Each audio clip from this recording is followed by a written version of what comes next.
There are actors, and then there are shapeshifters, people who disappear so completely into their roles that you forget where fiction ends and reality begins. For nearly 3 decades, Cillian Murphy has been that rare kind of performer. From his haunting blue eyes that seem to hold 1,000 untold stories to his quiet, magnetic presence, Murphy has always been more than just a movie star. He's been a mystery. But when fans recently saw him at 49, many were left speechless. Gone was the boyish face of 28 Days Later. Gone was the sharp, stoic aura of Peaky Blinders' Tommy Shelby. In his place stood a man transformed, not just by time, but by experience, reflection, and the weight of an extraordinary life lived in silence. What happened to Cillian Murphy? Why does he look so different, yet more powerful than ever before? This is not just a story about aging, it's about evolution, the price of artistry, the solitude of fame, and the quiet dignity of a man who never wanted the spotlight but ended up commanding it. As we look closer at his journey, from the streets of Cork to global stardom, one thing becomes clear. Cillian Murphy has changed in ways that go far beyond appearance, and when you see him now, you'll understand why. Before the fame, before the sharp suits of Peaky Blinders, before Hollywood called his name, there was simply Cillian. A soft-spoken boy growing up in the calm suburbs of Cork, Ireland. He wasn't the kind of child anyone imagined would become a global star.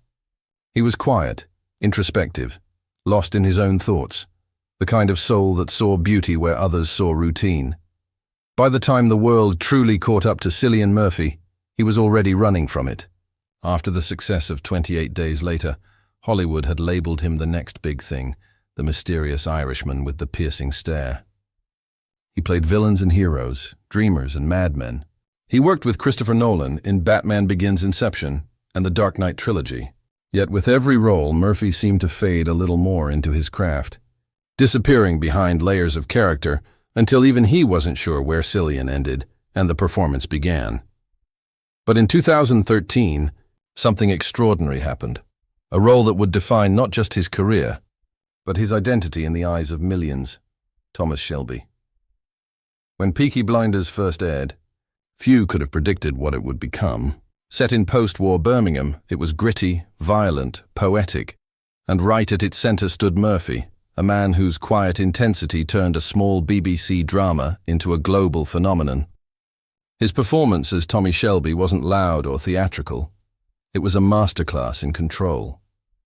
With every measured word and distant stare, he made audiences believe in a man torn between brutality and burden. Behind the scenes, though, the transformation came at a cost. Murphy has often admitted that Tommy Shelby lived inside him far longer than he expected. "You can't play a character like that and not take him home with you," he once said. The darkness of Tommy, his trauma, his violence, his loneliness, bled into Murphy's psyche.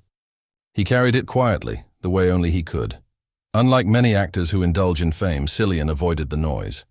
He refused to move to London, staying in Ireland with his wife, artist Yvonne McGuinness, and their 2 sons. While his co-stars attended red carpet events, he preferred to cook dinner, walk his dog, or cycle through the countryside. "I'm just an actor," he would remind journalists. "I'm not a celebrity, but Tommy Shelby changed everything." Suddenly he was the face of a generation's obsession. His haircut, his suits, his cigarette flicks all became pop culture staples. Fashion houses copied his look. Fans tattooed quotes from the show on their skin. And through it all, Murphy remained detached, proud of the art, wary of the attention. As the years went on, Peaky Blinders grew darker, mirroring its star's evolving worldview. Murphy poured himself into the role, not just acting but living it. The emotional toll was immense. Each season left him a little more reflective, a little more tired. But it also made him legendary. By the final season, Murphy's transformation was complete. He had gone from the modest musician in Cork to a global icon, revered for his depth, restraint, and humanity. When the series ended, he didn't celebrate. He simply went home, quietly, as always, because fame never changed him. It only deepened his understanding of what truly matters. Cillian Murphy wasn't chasing immortality. He was chasing honesty, the kind that lingers long after the cameras stop rolling, and that's what makes him unforgettable. When Peaky Blinders ended, fans expected Cillian Murphy to bask in the glory, to tour talk shows, attend premieres, and embrace the global adoration he had earned. But instead, he did what he always does best. He disappeared. No grand farewell, no social media posts, no victory speeches, just silence. For months, the world heard nothing from him. Reporters tried to track him down, but Murphy was already back in Cork, living quietly with his family. While most actors chase relevance, Cillian chased solitude. He cycled along the Irish coast, visited local cafes, and lived as though the Hollywood machine didn't exist. And to him, it truly didn't. He has always said that fame is a byproduct, not the goal. In interviews, his tone carries a sincerity that's rare in show business. "I think the less people know about me, the more believable my characters are," he once explained. And that philosophy became his armor. He never joined social media, never chased endorsement deals, never sought validation through attention.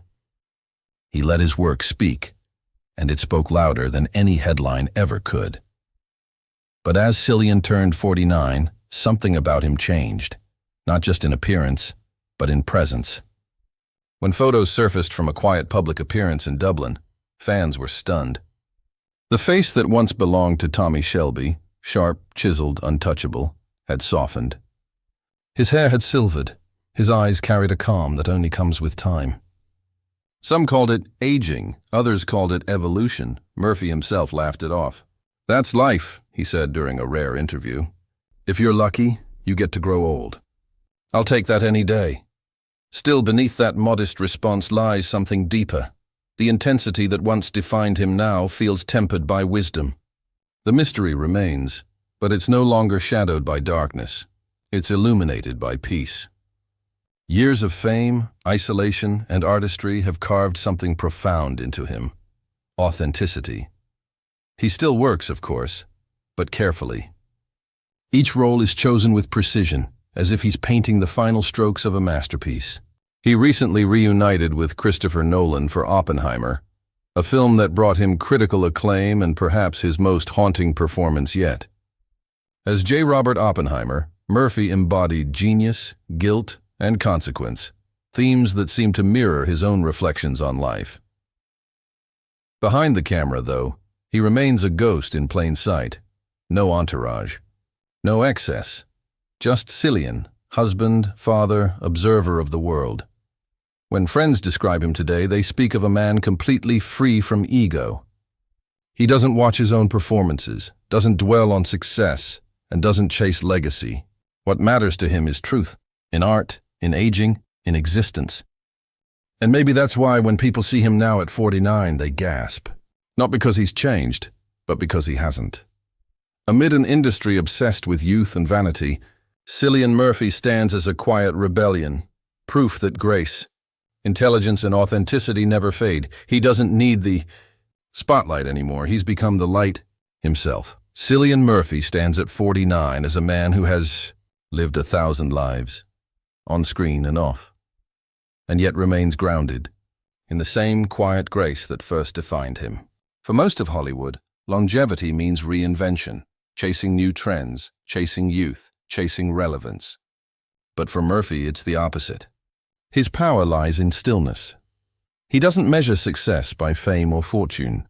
In his own words, acting is just a job. It's not who I am. That humility has shaped not only his career, but his entire life philosophy. He's not the kind of man to buy mansions or chase awards. He prefers the simplicity of cooking dinner for his family, walking through misty Irish mornings, and reading books in silence. Those who know him best say he has always been this way. His wife, artist Yvonne McGuinness, describes him as present but private, a man more interested in conversation than celebration. They've been married for over 2 decades, a rare feat in an industry defined by temporary connections. While Hollywood marriages crumble under pressure, theirs endures quietly, strengthened by the very thing that defined Cillian himself: balance. When asked recently about fame, he gave an answer that stopped interviewers cold. "Fame is a strange thing," he said softly. It asks you to be seen all the time, but the real work, the meaningful stuff, happens when no one's looking. That, perhaps, is the secret behind his timelessness. While others age in front of cameras, Murphy ages away from them. Every wrinkle, every line tells a story not of exhaustion but of evolution. He has become more than an actor. He's become a mirror for what artistry can be when stripped of ego. His performance in Oppenheimer wasn't just a career high. It was a culmination. The haunting calm he brought to the role reflected his own quiet intensity. Critics called it transcendent. Audiences called it career-defining. But Murphy himself called it a privilege. That's who he is, grateful, reflective, unpretentious. When fans see him today, they don't just see an actor. They see art in motion, a man who has lived through fame without being consumed by it. His transformation isn't about how different he looks at 49, but how authentic he has remained while the world around him keeps changing.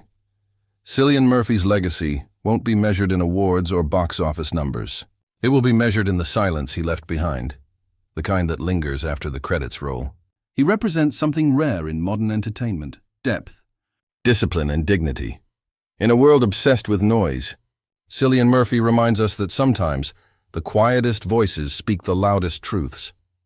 So when people gasp upon seeing him today, it isn't because he's unrecognizable.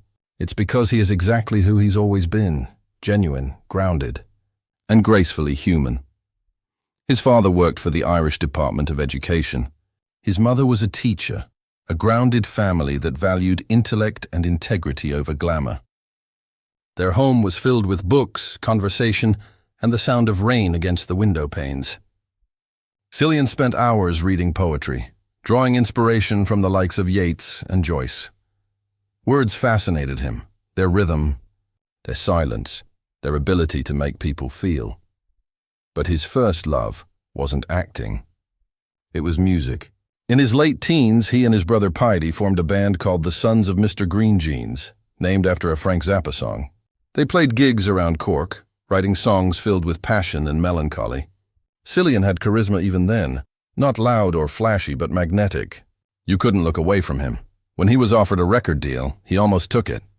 But fate had other plans. One evening, he went to watch a local stage play, and something shifted. The intimacy of live performance, the rawness of emotion on stage, struck a chord deep inside him. Encouraged by friends, he auditioned for a small role in a local theater production. It wasn't glamorous. It was modest, raw, real. But that night, something inside him awakened. Cillian Murphy wasn't just good. He was unforgettable. His stillness spoke louder than words. His eyes carried entire stories. Directors noticed. Suddenly, the quiet boy from Cork was being talked about in Irish theater circles. He joined the Corcadorca Theatre Company, a move that changed everything. There, he performed in plays that pushed boundaries, that demanded emotional truth. On stage, he discovered the power of transformation, how he could disappear into someone else entirely. That gift would later define his entire career. By the late 1990s, Murphy had started appearing in independent films, each role a stepping stone to something larger. Then came the moment that would alter his destiny: Danny Boyle's 2002 masterpiece, 28 Days Later. Running through the desolate streets of London, barefoot, terrified, and utterly human, Cillian Murphy became an instant icon. The film was a global phenomenon, and overnight, his haunting blue eyes were on every screen. But fame? That was never what he wanted. While Hollywood opened its doors, Murphy quietly walked through them, but on his own terms. He wasn't chasing celebrity, he was chasing truth. He valued art more than attention, depth more than drama. In interviews, he often spoke about discomfort with fame, describing it as a strange illusion. He avoided tabloids, stayed out of scandals, and preferred taking the train instead of hiring drivers. Even as his name rose in lights, he kept his roots firmly in the ground. Because for Cillian Murphy, it was never about being seen. It was always about making you feel.